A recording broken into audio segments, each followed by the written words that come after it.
Olá, pessoal. A pedido do nosso representante, né, Lucas, eu estou vindo aqui dialogar com vocês um pouco sobre o quarto efeito da posse, que são os interditos proibitórios, os interditos possessórios, que serão utilizados diante da ameaça, da turbação ou do esbulho, né? Então, serão utilizados para defender a posse. É uma posse que está sendo ameaçada por alguém. É importante só recordar, né, que o primeiro efeito da posse é o direito aos frutos, o segundo, o direito às benfeitorias, o terceiro, responsabilidade do possuidor. Então, vamos agora para a defesa da posse, né, esse direito de defender a posse. É importante a gente lembrar que quando a gente estiver falando de ameaça, certo? Nós estamos dizendo que os atos executórios, os atos atentatórios contra a posse ainda não tiveram início, ok? No entanto, apesar de não ter tido início, o arcabouço probatório apresentado no fato concreto demonstram que, caso essa ameaça venha a se concretizar, haverá dano ao exercício legítimo da posse. Por essa razão, diante da ameaça, o nosso ordenamento jurídico nos traz um remédio, né, que é o interdito proibitório. Segunda questão diz respeito ao conceito de turbação, certo? Como eu já vinha discutindo de forma leve, né, breve, em sala de aula, quando estamos falando de turbação, estamos falando de perturbação da posse. Estamos dizendo que um sujeito ilegitimamente cria obstáculo para o legítimo possuidor não ter condições reais e fáticas de exercer livremente a sua posse. Cristiano Chaves de Farias e Nelson Rosenwald traz o seguinte conceito: o ato de turbação significa uma restrição no exercício da posse, pois alguém indevidamente obsta à liberdade do possuidor de praticar os atos ordinários concernentes à atuação fática sobre o bem. Então, não esqueçam, né? Na turbação, nós temos perturbação da posse. Nós temos alguém criando obstáculos para que essa posse legítima não seja exercida livremente. Observem que não há perda da posse, há dificuldade para o exercício da posse, quando tratar-se de turbação. Já no caso do esbulho, certo? No esbulho, efetivamente, houve perda da posse. No esbulho, houve a inviabilização do exercício da posse. Houve a exclusão da possibilidade fática e jurídica de exercer poderes sobre a coisa, certo? Cristiano Chaves de Farias e Nelson Rosenwald, mais uma vez, vai nos dizer que para que se configure esbulho, é essencial que a agressão provoque a perda da possibilidade de controle e atuação material do bem antes possuído, certo, gente? Queria pedir desculpa para vocês que tá aparecendo as mensagens aqui no meu celular. Eu não, antes de começar a gravação, eu não desliguei, então me perdoem. Outra questão importante é que, para além dos remédios jurídicos, certo, disponível para que o possuidor possa reaver sua posse, manter sua posse, proteger sua posse das ameaças, o nosso ordenamento jurídico permite o uso do direito de legítima defesa da posse. Porém, gente, o uso do direito da legítima defesa é muito perigoso de ser utilizado, devido à possibilidade de, na situação fática, haver exagero de ambas as partes, certo? Haver exagero e o sujeito não utilizar da força própria para repelir a ameaça à posse, indo para além do uso dos meios moderados e proporcional, certo? Então, é preciso ter muito cuidado, mas nosso ordenamento jurídico permite a utilização, certo, do direito legítimo à posse. E está balizado lá no parágrafo 1º do artigo 1210, né? O direito de legítima defesa da posse, ela deve ser utilizada compreendendo o desforço imediato do possuidor, né? E o uso moderado da força. A redação é a seguinte: o possuidor turbado ou esbulhado poderá manter-se ou restituir-se por sua própria força, contanto que o faça logo. Os atos de defesa ou de desforço não podem ir além do indispensável à manutenção ou à restituição da posse. Então, observem que há uma grande possibilidade de os atos irem além do indispensável e resultar, inclusive, gente, em agressões físicas, em morte, e aí um problema que poderia ser solucionado no campo do direito civil descamba para o direito penal. Então, é importante sempre, né, ter muito cuidado com o uso do direito da legítima defesa da posse. O melhor remédio diante de uma ameaça é entrar com interdito proibitório e não orientar a pessoa a utilizar o direito de legítima defesa. E no caso do esbulho da turbação, entrar com ação de manutenção de posse e com ação de reintegração de posse. Dando continuidade, é importante a gente refletir sobre os fundamentos da proteção possessória, certo? Savigny, ele vai dizer que o fundamento da proteção possessória é que toda violência contra o titular do direito real deve ser repelida. Então, as ações possessórias visam proteger o direito desse possuidor da violência. Hering vai dizer o seguinte, ele vai utilizar a teoria complementar da propriedade e vai dizer que o possuidor é proprietário presuntivo, né? Quem é possuidor presume-se que é proprietário ou que detém a posse em nome do proprietário. Por essa razão, a proteção possessória, né, os institutos de proteção possessória protegem a propriedade, certo? Mas como a gente vai observar, haverá situações que os institutos poderão ser utilizados, inclusive, contra o proprietário. Então, é importante ter bastante cuidado aí nessas duas teorias, porque na atualidade, na nossa contemporaneidade, o fundamento da proteção possessória é que a posse é um instituto jurídico de extrema relevância na realidade fática e jurídica brasileira, é um instituto jurídico independente da propriedade e, portanto, merece a tutela jurisdicional e protetiva do Estado, ok? É importante também fazer uma diferenciação entre juízo possessório e juízo petitório, certo? Quando a gente está discutindo juízo possessório, nós não vamos estar discutindo, não vamos estar buscando elementos que comprovem a propriedade desse sujeito legítimo para fazer uso do juízo possessório. Por quê? Porque o direito decorrente desse sujeito é abalizado, tem por base a posse, o exercício da posse, certo? E entendo a posse, a pessoa tem o direito de defendê-lo. O parágrafo 2º do artigo 1210 vai dizer justamente isso, certo? Vai dizer o seguinte: não obsta a manutenção ou reintegração da posse, a alegação da propriedade ou de outro direito sobre a coisa. Por quê? Porque o fundamento não é a propriedade. Você não precisa ser proprietário para entrar, né, com a ação possessória para fazer uso do juízo possessório. Você só precisa ser possuidor. Então, nós vamos sempre buscar provar a posse desse sujeito, ok? E quem alega direito de propriedade não vai ter força para impossibilitar que essa demanda seja discutida judicialmente, certo? Contra o possuidor. Porque basta você ser possuidor para fazer uso do juízo possessório. Já o juízo petitório, né, é a proteção decorrente do direito de propriedade. Então, está se buscando requerer a posse ou está se buscando proteger a posse em razão da titularidade da propriedade. Aí a gente denomina de juízo petitório, porque é o direito que o proprietário tem de ter a posse. Um exemplo, né, de um instituto no campo do juízo petitório é a ação de emissão de posse. Qual é a base jurídica da ação de emissão de posse? É o sujeito ter a posse? Não, é o sujeito ter a propriedade e nunca ter estado na posse. E por essa razão, essa pessoa está requerendo a posse. Por isso a gente chama de juízo petitório. Juízo possessório para quem é possuidor, certo? E tem toda a legitimidade de ingressar com as ações para defender a sua posse.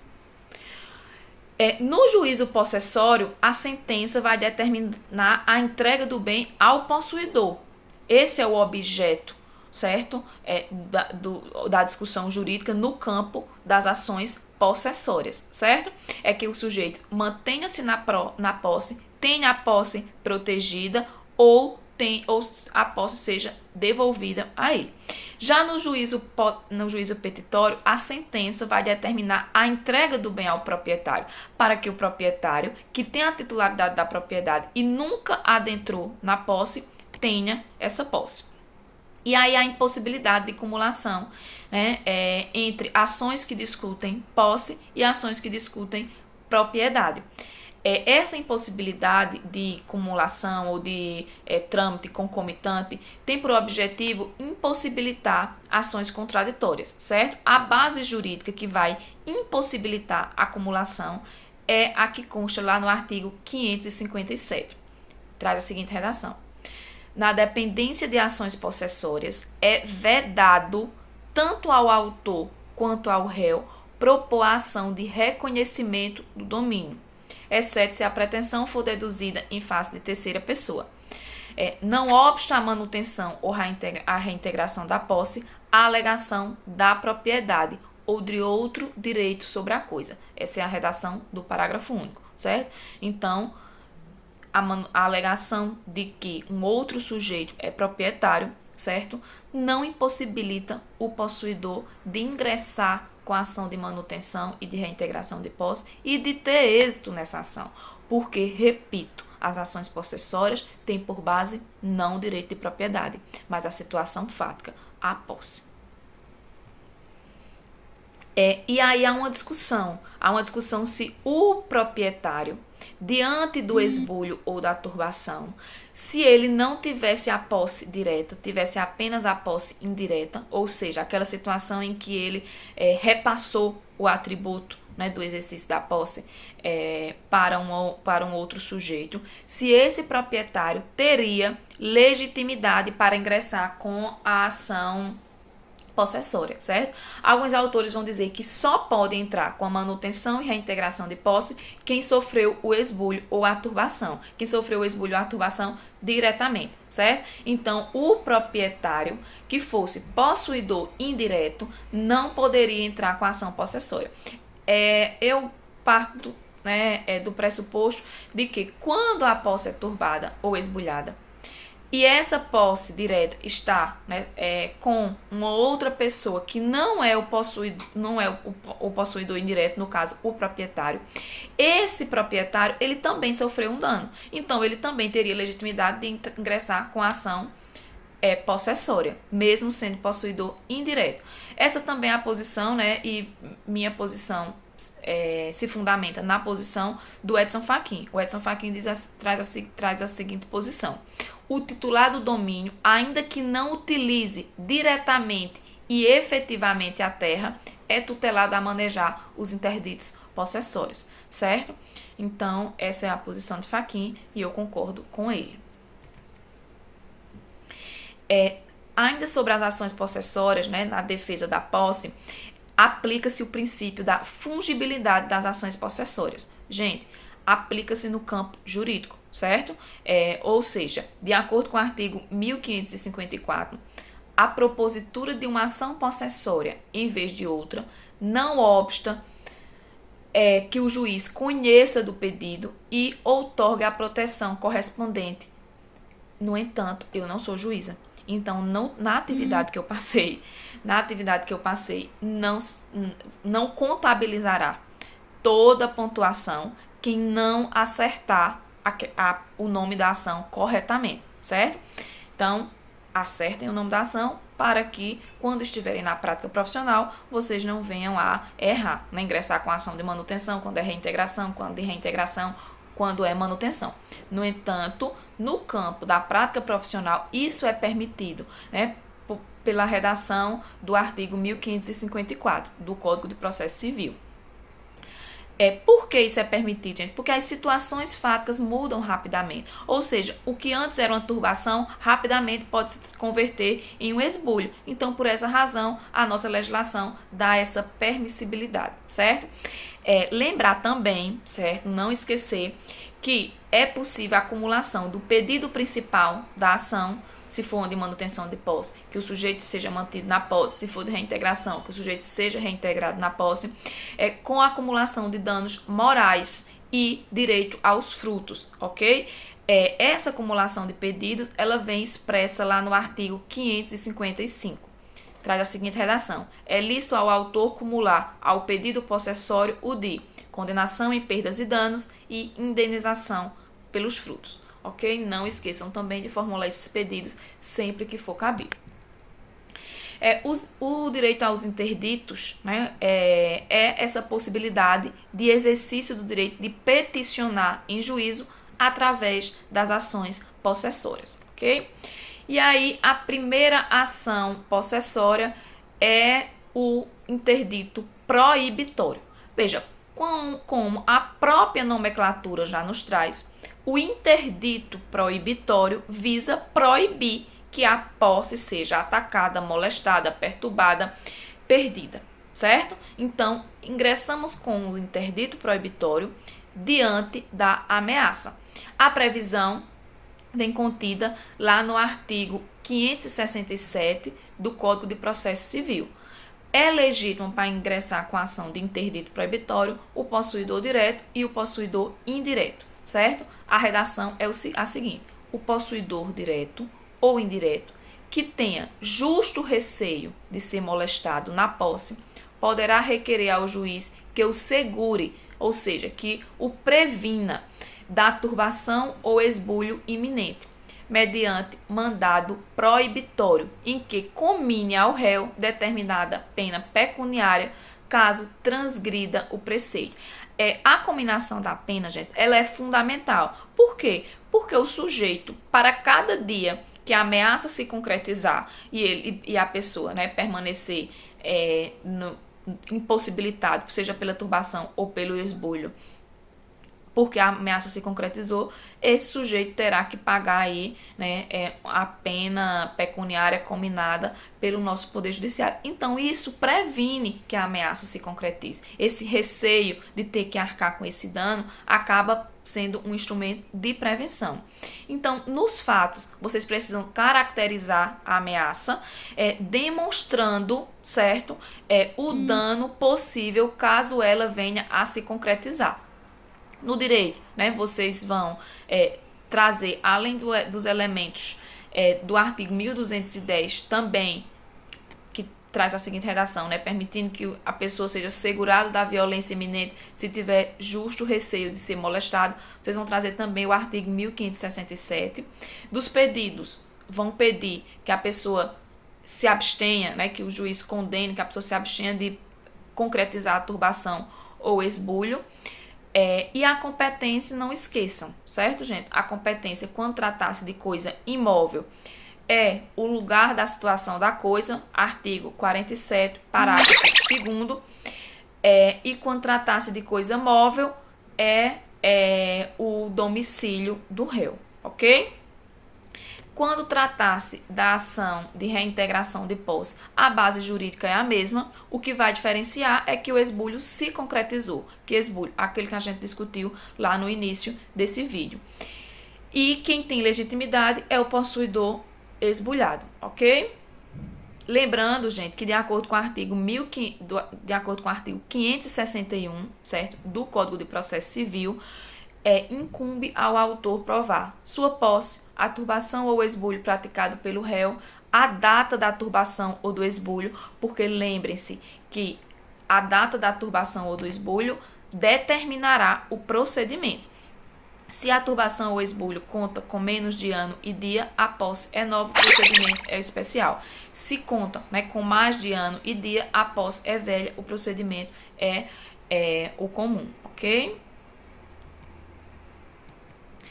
No caso da manutenção, a fundamentação jurídica é a mesma, a estrutura da defesa da posse é a mesma, a única coisa que vai mudar, né, são os fatos que vocês precisam caracterizar conceituando, né, o que foi narrado com a turbação, com o conceito teórico de turbação e que é legítimo para ingressar com a ação de turbação, com a ação de manutenção, com a ação de manutenção, o possuidor que sofreu a turbação. No Para finalizar, certo? Essa pequena revisão, lembrar que nas ações petitórias, uma das principais ações petitórias é a emissão de posse. Quem entra com a ação de emissão de posse é quem adquiriu a propriedade, certo? E entra contra quem não efetivou a entrega da posse. A base tem lá se encontra lá no artigo 538 do CPC. Não cumprida a obrigação de entregar coisa no prazo estabelecido na sentença, será expedido mandado de busca e apreensão ou de emissão na posse, em favor do credor, conforme se tratar de coisa móvel ou imóvel. Então, acho que é isso, gente. As referências utilizadas, né, para esse estudo podem ser a mesma referência que eu já postei no material anterior, certo? Mas vocês podem utilizar os autores que vocês acharem melhor. Eu espero que vocês estejam bem e espero que rapidamente a gente possa nos encontrar. Um abraço grande.